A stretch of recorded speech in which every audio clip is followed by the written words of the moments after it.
Canada کے وزیر اعظم Justin Trudeau نے اپنی مقبولیت میں کمی کے سبب لبرل پارٹی کی جانب سے بڑھتے ہوئے دباؤ کے درمیان 6 جنوری کو اپنے استعفی کا اعلان کیا۔ تاہم انہوں نے یہ تصدیق کی کہ وہ نئے رہنما کے انتخاب تک وزیر اعظم کے طور پر کام جاری رکھیں گے، جو اس سال کے عام انتخابات سے قبل ہوگا۔ Over the holidays, I've also had a chance to reflect and have had long talks with my family about our future. Throughout the course of my career, any success I have personally achieved has been because of their support and with their encouragement.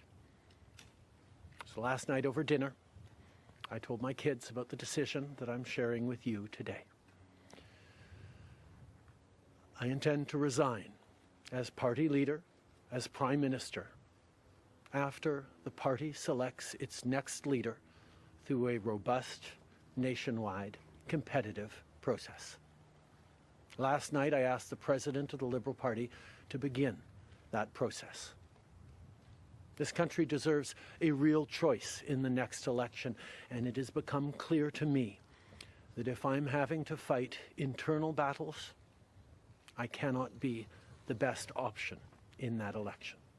ایک جرأت مندانہ اور متنازعہ اقدام کے طور پر امریکی منتخب صدر Donald Trump نے کینیڈا کو امریکہ کا 51واں ریاست بنانے کی اپنی پیشکش کو دوبارہ زندہ کیا ہے، جس کے بعد کینیڈا کے وزیر اعظم جسٹن ٹروڈو کے استعفے کے بعد یہ بیان سامنے آیا۔ ٹروڈو کے استعفے کے چند گھنٹوں بعد ڈونلڈ ٹرمپ نے اپنی social media site Truth Social پر اس تجویز کو دہرایا اور کہا کہ اس سے ٹریڈ کو ختم کیا جا سکتا ہے، ٹیکس کم کیے جا سکتے ہیں اور بیرونی خطرات سے مکمل سیکیورٹی فراہم کی جا سکتی ہے۔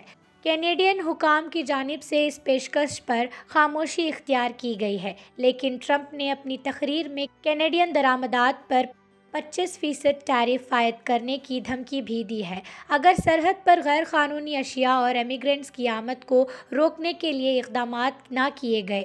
یہ پہلا موقع نہیں ہے جب ٹرمپ نے یہ تجویز پیش کی ہے۔ اطلاعات کے مطابق انہوں نے یہ بات نومبر 5 کے انتخابات کے بعد مارا لاگو میں ایک ملاقات کے دوران مذاقاً کہی تھی، جب انہوں نے ٹروڈو کو کینیڈا کی عظیم ریاست کے گورنر کے طور پر مخاطب کیا تھا۔ تاہم یہ بات قابل ذکر ہے کہ ٹرمپ اپنے حامیوں کو متاثر کرنے کے لیے معاشی شکایات اور سیکیورٹی خدشات کا فائدہ اٹھا رہے ہیں۔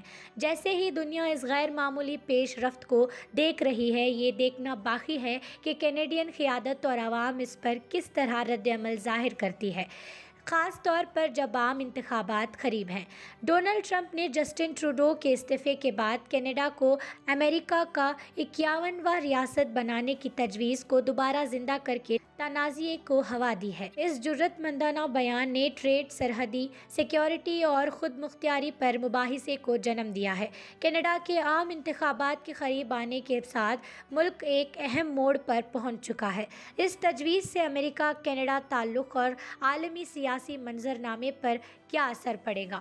تازہ ترین اپڈیٹس اور ماہرین کی آراء کے لیے جڑے رہیں۔